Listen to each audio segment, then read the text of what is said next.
목사님 장례식 일정 때문에 제가 오늘 말씀을 인도하게 되었습니다. 기도드리겠습니다.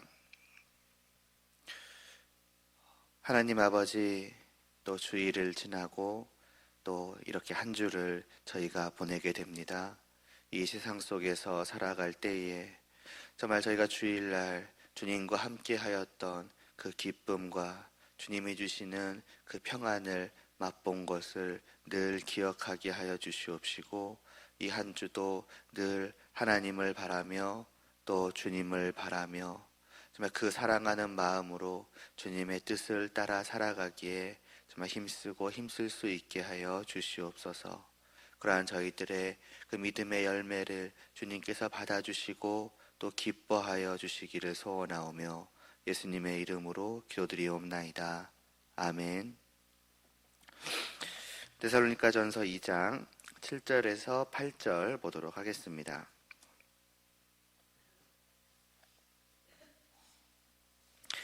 데살로니가전서 2장 7절과 8절입니다.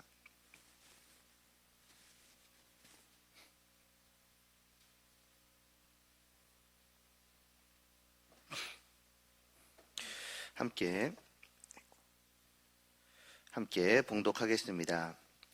우리는 그리스도의 사도로서 마땅히 권위를 주장할 수 있으나 도리어 너희 가운데서 유순한 자가 되어 유모가 자기 자녀를 기름과 같이 하였으니 우리가 이같이 너희를 사모하여 하나님의 복음뿐 아니라 우리의 목숨까지도 너희에게 주기를 기뻐함은 너희가 우리의 사랑하는 자 됨이라. 아멘. 지난 시간에 이제 이 말씀을 통해서 사도가 정말 이 권위를 주장하고 그들로부터 마땅히 이제 받을 수 있는 것도 사실은 받는 것이 이상한 것도 아니었고 또 당연한 것이었지만 이제 그리하지 않았음을, 그리고 오히려 이제 그들에게 반대로 이제 주었음을 보았습니다. 무엇을 주는가? 단 하나, 이제 복음. 그가 마치 부모의 심정에서 자녀에게 가장 좋은 것을 주는 이제 그러한 것처럼 가장 귀한 단 하나, 참된 것, 참으로 빛나는 것, 우리의 생명이 되는 그 진리, 하나님의 복음을 주었다는 것을 우리가 보았습니다. 이제 오늘 여기서부터 볼 것인데, 다만 이제 이와 함께 또한 한 가지를 더하여 주었으니 그것은 지난 시간에도 말씀드렸던 배설물과 같은 무엇, 어떤 가치 없는 무엇을 덤으로 얹어준 것이 아니라 오늘 8절에서 말하고 있는 바 자신의 목숨, 곧 자기 자신이지요. 말하자면 바울은 부모로서 자녀된 데살로니가 교회를 위하여 복음을 전하는 이 일에 있어서 자신의 목숨까지도, 자기의 전부까지도 아낌없이 다 내어 놓았다는 것입니다. 적당히 하다가 그만둬야지, 이 정도 했으면 충분하지 하는 그런 것이 아니라 정말 이 일을 위하여, 아니 이들을 위해서, 너희를 위하여서 나는 내 목숨까지 내놓을 수 있다는 그러한 마음으로 복음을 전하였다는 것이지요. 자신의 생명까지도 내어놓는 이가 무엇을 바라는 것이 있을까요? 어떠한 대가를 원하겠습니까? 또 그 어떠한 대가를 받는다고 할지라도 그것이 자기가 내놓는 생명보다 귀하지는 않을 것입니다. 곧 다시 말해서 데살로니가 교회를 향한 이 바울의 복음을 전함은 그가 누누이 말해왔던 것처럼 정말 아무것도 바라지 않는 일방적인 헌신이요 자기 희생이었다는 것을 사도는 이미 보여주었고 다시금 상기시키고 있는 것이며, 데살로니가 교회는 이 말씀을 통해서 새삼 그 사실을 깨달아 알게 되었습니다. 그가 우리에게 어찌 복음을 전하였는지 우리가 직접 경험하여 알고 있지 않느냐. 그가 우리에게 무언가를 바라는 것이 있더냐. 그는 오직 복음을 전하기 위해서 힘썼고 정말 자신의 목숨까지도 내어주고자 하는 그러한 마음으로 우리에게 늘 다가오지 않았느냐라는 것을 말입니다. 그러면서 또한 오늘 말씀에서 바울은 이 복음과 자신의 목숨을 어찌 주었는가에 대해서도 말하고 있습니다. 즐겨하였다고, 즐거워하며 기꺼이 했다고 합니다. 강제로 억지로 한 것이 아니었습니다. 자신의 목숨까지도 아끼지 않고 자신이 가진 최고의 것을 주는 그 일에 그는 조금의 거리낌이나 아쉬움이 없었습니다. 오히려 그것은 그에게 있어서 즐거움이었습니다. 보통은 사람들은 받는 것을 즐거워합니다. 그러나 그는 내어주는 것을 즐거워하였습니다. 교회가, 이 성도들이 자기로부터 모든 것을 받는 것이 그에게는 즐거움이었습니다. 그래서 앞서도 말했던 것처럼 부모와 같은 심정이었다, 유모와 같은 심정이었다라고 말하는 것이 전혀 과장된 것이 아닌 것입니다. 그리고 이보다 더 상대방을 향한 그 자신의 순수함을 보여주는 것은 없겠지요. 그럼 바울은 왜 이렇게까지 하였다라고 합니까? 8절 뒤 앞으로 말하기를 그들을 사모하였기 때문이다, 그들을 사랑하였기 때문이다 라고 합니다. 굉장히 강한, 그들을 향한 열렬한 마음을 나타내는 말로써 바울이 그들을 어느 정도나 사랑하였는가 하는 것을 이 사모한다라는 표현을 통해서 짐작해 합니다. 물론 이 사랑의 정도는 이미 그가 데살로니가에 하였던 것을 통해서도 충분히 드러나겠지만은, 그러나 이러한 표현을 통해서 새삼 이들을 향한 자신의 마음을 고백하고 있는 것입니다. 그것이 바울이 유순한 자가 되어서, 유모가 되어서 자기 자녀를 기름과 같이 데살로니가 교회에 복음을 전하였던 이유였던 것입니다. 비단 데살로니가 교회를 향하여서만 그랬을까요? 아니요, 바울은 언제나 그리하였습니다. 복음을 전하는 모든 지역, 교회를 향한 바울의 마음은 늘 그러했을 것입니다. 고린도 후서 12장 15절을 보더라도 잘 알 수 있습니다. 내가 너희 영혼을 위하여 크게 기뻐함으로 재물을 사용하고 또 내 자신까지도 내어주리니 너희를 더욱 사랑할수록 나는 사랑을 덜 받겠느냐. 바울의 그 일관적인 마음이 항상 이러하였다는 것이지요. 그렇다면 한번 생각해 보시기 바랍니다. 왜 바울은 이 정도까지 데살로니가 교회를 사랑하였던 것일까요? 데살로니가 교회가 다른 곳들보다 특별한 곳이었기 때문일까요? 특별히 바울에게 더 잘해주었다던가, 아니면 사람들의 성품이 좋았다던가, 뭔가 그 정도까지 사랑할 만한 무슨 이유가 있었다던가. 그러나 바울이 그렇게 사랑을 베푼 곳이 이곳에만 한정된 것이 아니라 고린도 교회를 포함하여 복음을 전하러 다녔던 모든 지역에서 그러하였던 것을 생각을 해본다면, 그리고 그러한 지역들이 한결같이 바울을 잘 대했다기보다는 쉽게 이단에 넘어가기도 하였고, 바울을 모함하는 일에 넘어가서 바울을 의심하고 비난하고 하였던 것을 생각을 해보면은 아마 이 교회도 그렇게 다르지는 않을 것입니다. 그렇다면 객관적으로 그냥 볼 때에는 이 데살로니가 교회가 특별히 바울의 이러한 사랑을 어떤 타당하고 합당한 이유는 없었을 것입니다. 그럼에도 불구하고 자신의 목숨까지도 기뻐 내어줄 정도로 이들을 사랑하였던 이유가 무엇이겠습니까? 결국 없는 것입니다. 그럴 만한 합당한 이유가 없음에도 불구하고 바울은 자신이 가진 최고의 곳을 내어주며 거기에 더하여서 자신의 목숨도 내어줄 만큼 사랑하였다는 것입니다. 심지어는 지금 왜 바울은 이런저런 이야기들을 하고 있는 것입니까? 왜 과거의 이야기를 끄집어서 말하고 있습니까? 이 데살로니가 교회 안에도 바울을 의심하는 소리들이 들려왔기 때문이지요. 과연 바울이 사도가 맞는가? 과연 바울이 우리를 사랑하는 것이 맞는가? 이런저런 그러한 비난과 비판이 교회 안에 퍼지기 시작하였고, 거기에 넘어가는 사람들이 있었고, 그러다 보니 그가 전해왔던 복음까지도 어쩌면 의심을 받는 그러한 상황에 이르니 이렇게 서신을 써서 자신의 무고함을, 그들을 향한 사랑의 진실됨을 어떻게 보면 변호해야 하는 이러한 상황 아니겠습니까? 근데 이러한 지금에 와서도 바울은 변함없이 이들을 사랑하는 마음으로 이러하고 있는, 그러한 이유 없는 사랑을 베푸는 그러한 모습을 우리는 볼 때에 무엇을 떠올립니까? 바로 예수 그리스도의 모습을 떠올리는 것입니다. 우리를 향한 그 주님의 마음을, 맞다, 이 바울과 같이, 아니 바울보다 더겠죠. 진실로 주님께서 우리를 이유 없이 사랑하시지 않으셨는가? 죄로 인하여서 죽는 것이 당연한 우리를 구하기 위하여서 죄가 없으신 분께서 죄로 가득한 이 땅에 내려와 고난받고 목숨을 내어주셨고 하지 않으셨는가? 그것도 주님은 기꺼이 즐거이 하지 않으셨는가?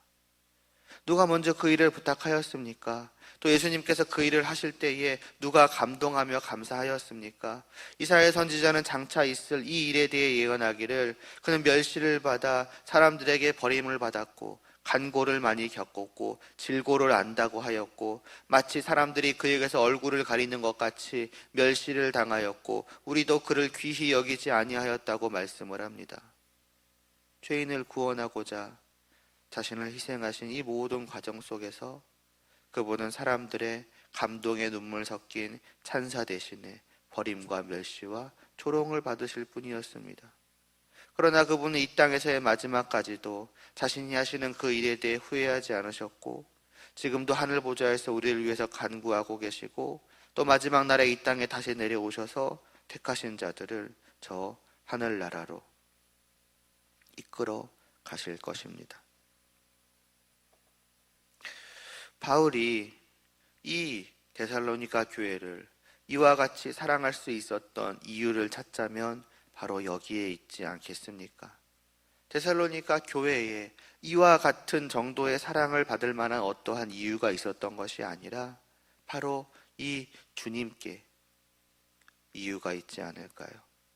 바로 주님께서 저 데살로니가 교회처럼 아무런 사랑을 받을 이유가 없는, 목숨을 던지시면서까지 구원하실 이유가 없고 심지어 그렇게 구원받은 자들을 핍박하며 예수님을 대적하기까지 하였던 자신은 더더욱이나 위하여 목숨을 버리실 필요가 없음에도 불구하고 그렇게 하신 그 주님의 사랑을 자기가 받았기 때문에 그 예수님의 무조건적인 사랑으로 말미암아서 자신 또한 주님이 사랑하신 저들을 사랑하게 되었고 주님이 위해서 목숨을 버리신 저들을 위하여서 목숨까지도 아끼지 않았던 것 아니겠습니까?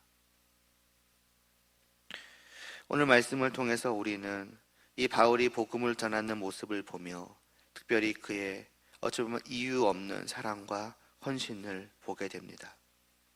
그리고 그로부터 우리의 주님을 바라보게 됩니다. 말하자면 이 바울과 주님의 유사한 점을 보게 되는 것이죠. 그냥 어쩌다 보니까 비슷하구나가 아닙니다. 이는 오히려 주님을 믿어 구원을 얻은 자는 이와 같이 된다는 것을 보여주며 또 이와 같이 되어야 한다는 것을 보여줍니다. 신약 성경 곳곳에서는 주님을 믿어 구원을 받은 자들이 주님과 같이 되어야 한다라는 것을 여러 번 곳곳에서 말씀하고 있습니다. 그것은 주님의 사랑을 진정으로 받은 자라면은 자연스럽게 그렇게 된다는 것이기도 하지만 동시에 주님의 사랑을 받은 자들은 한편으로는 의무감을 가지고 그렇게 변화되어야 하는 것이라고도 말씀합니다. 사실 자연스럽게 그렇게 되는 것이 어떤 면에서는 가장 바람직하고 타당한 결과일 것입니다. 내가 정말로 나를 향한 주님의 그 이유 없는, 그럼에도 불구하고 생명까지도 아끼지 않으시는 사랑과 희생의 은혜를 받았다고 생각해 보시기 바랍니다. 그 일이 진정 충격으로 다가와서 눈물을 흘리고 회개하며 이에 감격한 사람이라면 자연스럽게 그는 생각과 마음과 그에 따른 행동들이 변화되지 않겠습니까? 바울이 주님을 만나기 이전까지 가지고 있던 모든 생각들이 주님을 만난 이후에 순식간에 바뀐 게 된 것처럼 말입니다.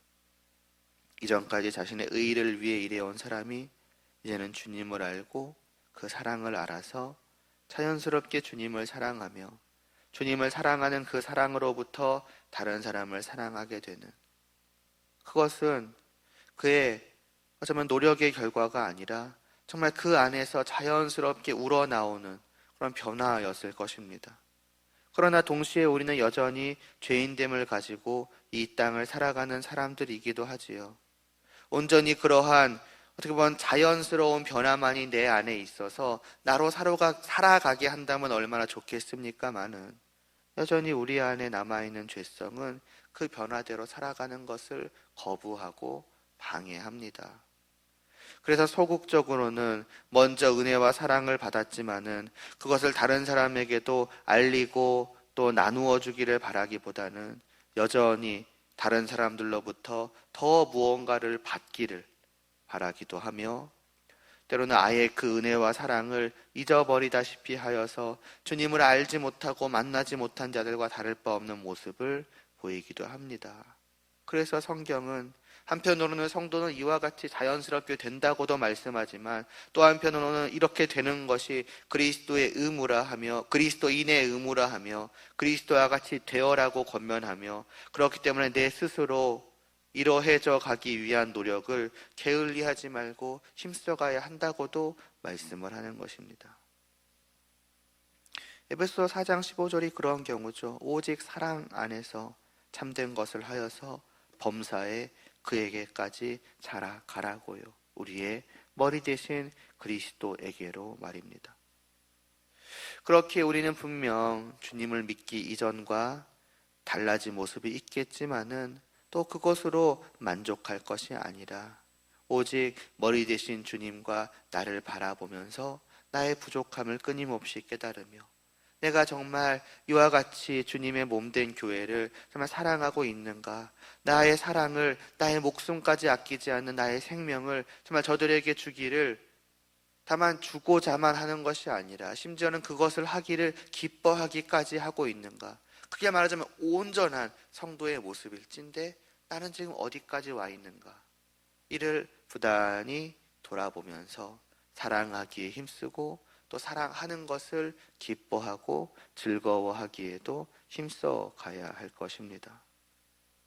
또 한편으로 보는 것은